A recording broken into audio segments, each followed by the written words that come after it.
She pull up, hop out, then she swerve. Do your two-step, your little catwalk, make it work. Make it work, Jill dance, make it work, strike a pose. Make it work, Jill dance, make it work, strike a pose. I pull up, hop out, then I swerve. Do my two-step, my little catwalk, make it work.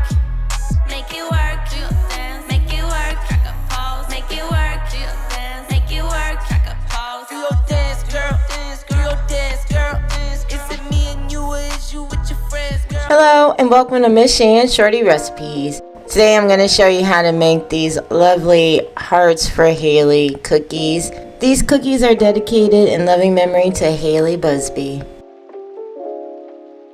These are the ingredients that we'll be using to make these hearts for Hailey cookies, otherwise pretty much a linzer cookie. Linzer cookies, if you're not familiar, are those cookies that usually have the jam in the middle and a little peek out of that jam comes through on the cookie. That's what we're gonna make today. Hopefully you guys are ready for today's recipe. If so, please go ahead and leave me a thumbs up. Also, drop me a comment down below. Share this video out, appreciate that. And if you aren't subscribed, please go ahead, hit that subscribe button and that bell so you can be notified of every time I drop a new video. So let's go ahead and get started.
Okay guys, so these are the hearts for Hailey cookies. These were a linzer cookie filled with strawberry jam in the inside. So mainly a buttery shortbread cookie, pretty much with strawberry jam inside. These were dedicated to Hailey Busby. I support and fully back the proposal for the Hailey's Law that would create a pink alert system designed to notify the public when a child or missing person is believed to be in danger, even if the amber or the silver alert criteria are not met. Hopefully you guys did enjoy these cookies and the special tribute that went along with it. Please go ahead and leave me a thumbs up. Also drop me a comment down below. Go ahead and just put a pink heart in the comments down below. Share this video out, definitely appreciate that. And if you haven't subscribed to my channel, please go ahead and subscribe to my channel, hit that notification bell so you can be notified of every time I drop a new video. You guys take care and thank you so much for watching. Bye guys.